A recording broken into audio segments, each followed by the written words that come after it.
Desde hace 15 años, de forma ininterrumpida, la Sociedad de Estudios Vascos, Eusko Ikaskuntza, participa en la programación de Radio Euskadi con contenido sobre cultura, historia, temas sociales y, en general, relacionados con el mundo vasco en toda su extensión. Esta temporada, Eusko Ikaskuntza se incorpora a la galería. Será cada 15 días y siempre de la mano de quien desde hace 15 años viene siendo la voz de la institución en estas ondas. Juan Aguirre, él es donostiarra, periodista especializado en temas culturales y colaborador habitual de la prensa escrita. Tiene publicados varios libros de divulgación y ha participado como guionista en un amplio número de producciones audiovisuales, tanto de ficción como documentales, didácticas y también corporativas. Además, es autor de más de una docena de obras de teatro sobre episodios y personajes de nuestra historia. Entre los muchísimos trabajos que ha desarrollado para Eusko Ikaskuntza, de la que es socio desde hace casi 4 décadas, hay que destacar una historia de la institución recogida dentro del libro conmemorativo por su centenario, con el título Euskaldun Mendea, 1918-2018, el siglo vasco, 100 años de Eusko Ikaskuntza. Y en este primer espacio vamos a hablar pues de eso, de la institución de Eusko Ikaskuntza, de su pasado y de su presente. Vamos a empezar por el pasado. Juan, bienvenido a la galería. Muchísimas gracias, Bego. Es un placer enorme poder incorporarme a este programa. Bueno, a nosotras nos da mucha felicidad porque además siempre hemos mirado pues con mucho cariño a la institución. Y vamos a hablar precisamente del pasado de Eusko Ikaskuntza.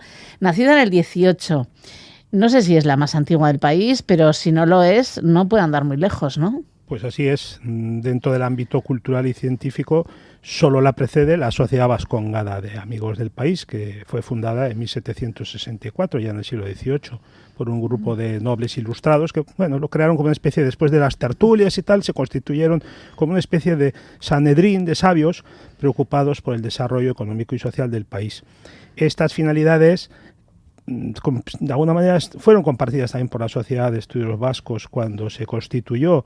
No eran muy distintas a las originales de la Vascongada, aunque tanto su composición humana como sus objetivos concretos eran ya otros, porque claro, hay que darse cuenta que en 1918 estábamos en plena revolución industrial, sí. La situación y las necesidades del país eran muy distintas a las que había en aquella sociedad aún agraria y mercantil de la época de los llamados caballeritos de Azcoitia. Uh-huh. ¿Y de dónde partió la idea de crear la sociedad? ¿Quién tuvo esa pulsión de qué hay que hacer?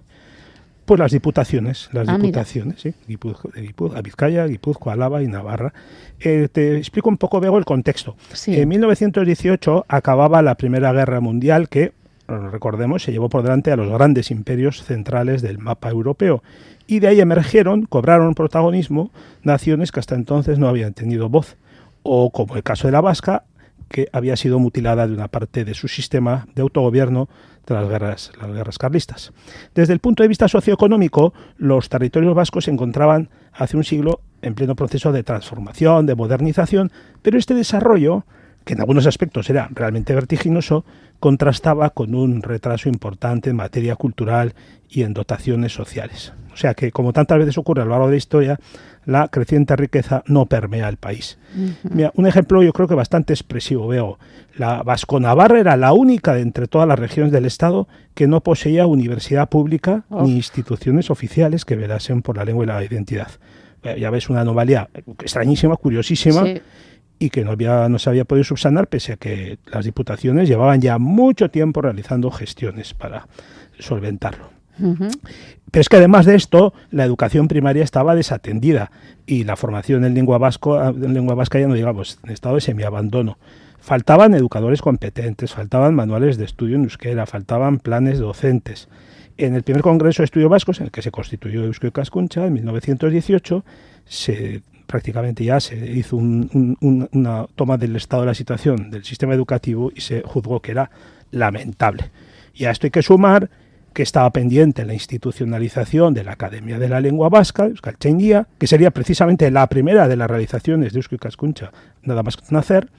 Uh-huh. Súmese que la protección del patrimonio histórico y artístico dependía de una labor meritoria, pero desde luego insuficiente y un poco amateur de las comisiones provinciales de monumentos, y que ni siquiera, y esto es el colmo, o sea, ni siquiera había un manual de historia de Baskonia, no había un libro de historia que unificara y que de alguna manera estuviera hecha en consonancia con los criterios científicos que se exigían en aquella época de principios del siglo XX, en el que los estudios sociales estaban viviendo un momento ya de gran reconocimiento. Bueno, cito ante las necesidades sociales, y bueno, esto sería inacabable, pero por citar algo, diré que en aspectos tan básicos como la gestión administrativa de los ayuntamientos había carencias, la modernización del sector agropecuario. También se echaba de menos planes y propuestas para adaptar al sector arranchale a una pesca que ya empezaba a ser pesca industrial, pasar de la vela al motor, etcétera. En fin, estaba el tema de las cajas de ahorro, que eran, claro, súper necesarias para el apoyo financiero, sobre todo las clases populares. Que luego ya, en fin, ya hemos visto, ante nuestros ojos hemos visto desaparecer, ¿verdad, Bego? Sí. Y otros muchos problemas que, en fin, no viene al caso de detallar. Pero bueno, en definitiva, se ha dicho alguna vez, y yo creo que con acierto, que Eusko Ikaskuntza nació en 1918 para hacer de todo en un país que prácticamente no tenía de nada. Qué difícil, ¿verdad? Decías antes que una de las características de Eusko Ikaskuntza fue su composición humana. ¿Quiénes eran los primeros socios? ¿Cuál era su perfil de aquellos socios y socias que se juntaron por primera vez? Pues a lo largo de la primera etapa, o sea, del 18 hasta el estallido de la guerra, fue Eusko Ikaskuntza la entidad más nutrida, pero además con diferencia, del tejido asociativo vasco. Por territorios, Guipúzcoa, Vizcaya y Navarra eran por este orden los que aportaban mayor contingente, y Álava y Iparralde quedaban algo por detrás. Una singularidad, que esto siempre es bonito recordarlo, una singularidad de Eusko Ikaskuntza fue que desde su fundación hizo grandes esfuerzos por incorporar a la mujer a la vida cultural y científica, lo cual en aquella época pues era una cosa bastante revolucionaria. Pues sí. Y así fue como ingresaron muchas maestras. Ya sabes, Bego, que las maestras eran durante mucho tiempo fueron la crema de la intelectualidad femenina. Bueno, pues todas estas diputadas que hubo, que ahora se está hablando con motivo del centenario de la Constitución, del centenario, no es desde la... El 90 aniversario, el 90, ¿no? Exacto. Pues claro, la mayoría de esas diputadas eran maestras. Y bueno, entonces estas mujeres, estas primeras socias, se convirtieron además en activas investigadoras, porque hay que decir que la investigación como modalidad de ocio cultural emergió de la mano de Eusko Ikaskuntza como una actividad muy atractiva que movilizó a muchísima gente por todo el país. O sea, para esto pues se proponía a socios y socias que recogieran datos en sus comarcas, en sus localidades de residencia, siguiendo unos cuestionarios que se publicaban en el boletín trimestral de la sociedad. Y así se obtuvieron los primeros censos existentes, realmente reales y positivos, empíricos, sobre costumbres populares, sobre tradiciones orales, sobre el patrimonio artístico de pueblos y ciudades y sobre muchos otros temas. Pero bueno, volviendo al perfil de los socios que me preguntas, digamos que había gente de casi todas las familias políticas. Ojo, tampoco en proporción equivalente de todas, desde luego. Pero en todo caso, Eusko Ikaskuntza ganó mucha credibilidad por su capacidad para servir al país por encima de partidos. Aunque ya se sabe que en situaciones de polarización, quien no sirve a un solo bando se convierte en enemigo de todos los bandos. Y en alguna manera eso también le pasó. Pero con todo, mantuvo con bastante firmeza su capacidad aglutinadora y su pluralismo.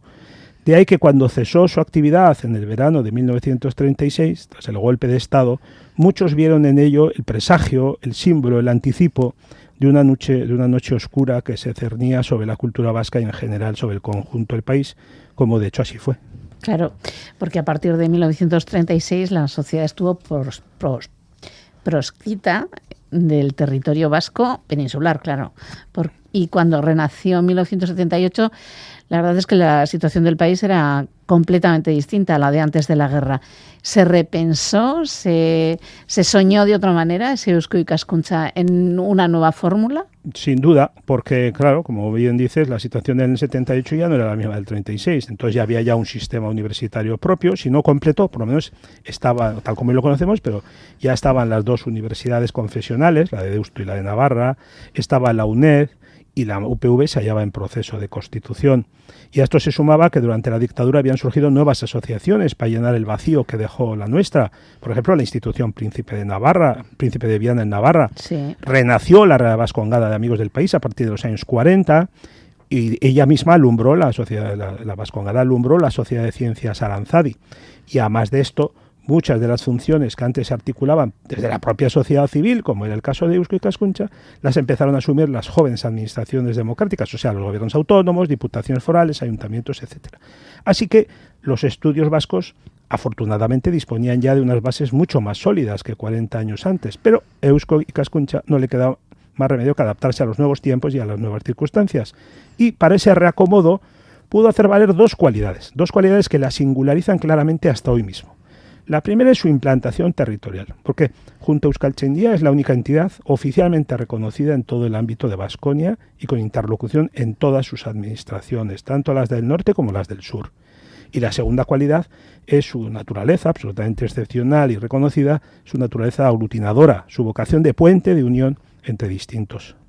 Bueno, vamos ya al hoy, hablemos del presente. ¿Cómo es la Eusko Ikaskuntza del siglo XXI? Primero hay que decir que lo que hoy es fruto de un proceso que fue delicado y también ambicioso, que se puso en marcha a partir de 2012 con vistas a renovar sus estructuras de funcionamiento y a reposicionar estratégicamente a la sociedad ante los desafíos de que citas del siglo XXI, nuestro presente. Un proceso que culminó precisamente el año de su centenario, en 2018, cuando tuvo lugar el 18 Congreso de Estudios Vascos, del que salieron dibujadas las grandes líneas maestras de la nueva etapa que actualmente recorremos. ¿Cuál es la función actual de Eusko Ikaskuntza? Pues básicamente realizar tareas prospectivas, o sea, imagina y anticipa el futuro de nuestra sociedad, de nuestras comunidades, impulsa proyectos que nos preparen para las nuevas realidades. Para ello, identifica cuáles son los desafíos que tenemos como país, analiza las necesidades sociales y con todo elabora respuestas que puedan servir para unas políticas públicas innovadoras y avanzadas. Para acometer esta tarea, y esto yo creo que es particularmente interesante, Eusko Ikaskuntza moviliza a sus socios y socias, claro, por supuesto, pero también a personas y agentes diversos y plurales.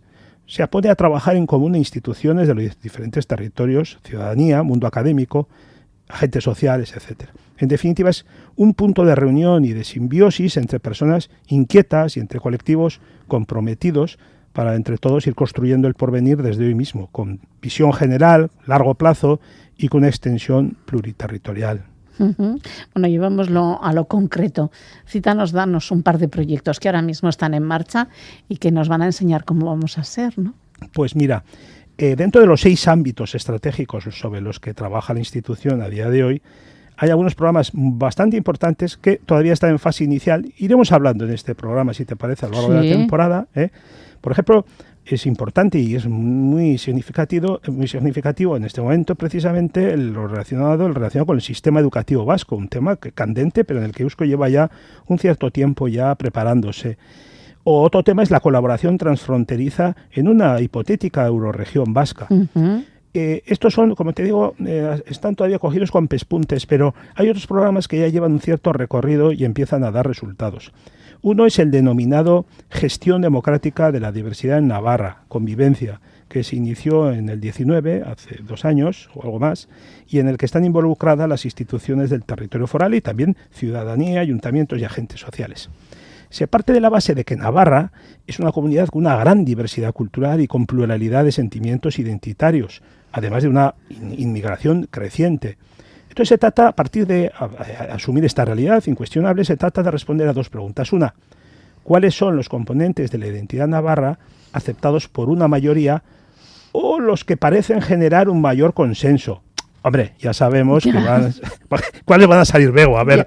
Lo tengo clarísimo. Los tienes clarísimo. Fútbol y fiesta. Exacto, clarísimamente. San Fermín y nos Osasuna. pasa en todas partes. Claro, exacto, es normal. Bueno, pero está bien que haya estas cosas, por supuesto. Sí, claro. Porque si no hubiera esto, Bueno, ya me dirás con el fútbol los más y menos que vas a tener, porque no van a ser cada 15 días, porque va a haber cantidad de semanas que vamos a tener retransmisión deportiva y ya verás cómo vas a tener unos cuantos más y menos con el fútbol. Pues conmigo no hace consenso ahí. Conmigo el consenso se ha roto. Bueno, creo que me va a pasar a ti. Bueno, cuéntanos. O sea, 2 nos decías, ¿no? Que esos 2 son, parece, más identitarios, pero... Sí, estos y otros que han podido surgir durante se ha hecho además unos estudios en las 3 regiones de Navarra que responden a 3 patrones culturales, como ya sabemos, la Navarra del Norte, la Media y la de la Ribera. Y entonces, bueno, ahí se han ido detectando estos que acabamos de hablar. Bueno, son los tópicos y típicos, pero puede que haya otros. Bueno, y luego Además de saber ahora cuáles son los componentes que aceptados por una mayoría o que generan mucho consenso, veamos cuáles son los componentes de la identidad navarra que pueden ser causantes de división o incluso de conflicto entre su ciudadanía. Y claro, aquí aparecen, Bego, ya sabes, asuntos más ideologizados, políticos, lingüísticos, en fin. Bueno, pues sabido esto y hecho el diagnóstico, ahora se trabaja por determinar cuáles serían las iniciativas más adecuadas para favorecer una convivencia donde se acepte con naturalidad esta pluralidad, estos diferentes puntos de vista. Como ves, es un reto difícil, pero necesario, en el que, bueno, pues como he dicho antes, están involucrados unas jornadas en el Parlamento de Navarra, está involucrado el gobierno foral, hay ayuntamientos en ello, y me parece, en fin, un proyecto más que interesante. Mucho más que interesante, sí. Y luego querías destacar un segundo proyecto que tiene que ver con los modelos de bienestar en Euskal Herria, que fíjate que nos hacen falta. Fíjate. Pues sí, también me arrancó después del Congreso en el 19 y promueve una reflexión transfronteriza sobre políticas sociales y modelos de bienestar. Entonces, se trabaja por conocer, quiere decir, por examinar, por ver cuáles son las características, compartir experiencias de cada uno de los sistemas o modelos de bienestar que hay en el País Vasco, en la Comunidad Autónoma Vasca, en la Comunidad Foral de Navarra y en los territorios de Iparralde.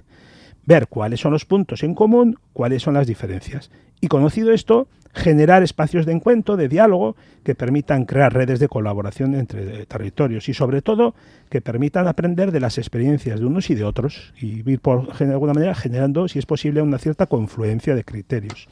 Porque el objetivo al que apunta este proyecto, la ambición, sería constituir un laboratorio, sólidamente asentado, un laboratorio de análisis y de innovación social del modelo de bienestar, de las políticas públicas y de los servicios sociales, aplicado, que fuera una especie de laboratorio, un observatorio que todos los territorios puedan mirarse en él, en todos los territorios de Euskal Herria, y puedan tener en cuenta sus recomendaciones.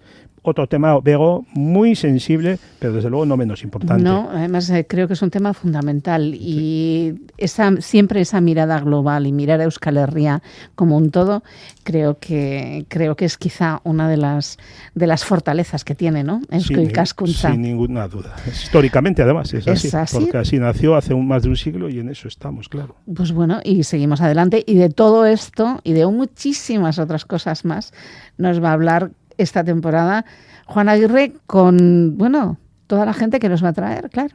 Bueno, esperemos que pasar buenos ratos, instructivos y entretenidos también, claro, es que sí, ¿por qué no? El saber a mí siempre me ha parecido una cosa muy entretenida. A mí también. Sí. Y ¿sabes qué? A los oyentes y a las oyentes de la galería también. Genial. Así que seguro que van a estar todos y todas encantados de poder estar, escuchando a quienes nos traigas y a todas las fortalezas que decíamos que tiene Eusko Ikaskuntza y que va a compartir con todos nosotros en la galería. Así que feliz quincena. Muy bien. O no. Bueno. Igual feliz mes, ya lo veremos. Cruzo los dedos, de momento cruzo los dedos. Un abrazo, Juan. Venga, Bego. Agur. Agur. La Galería.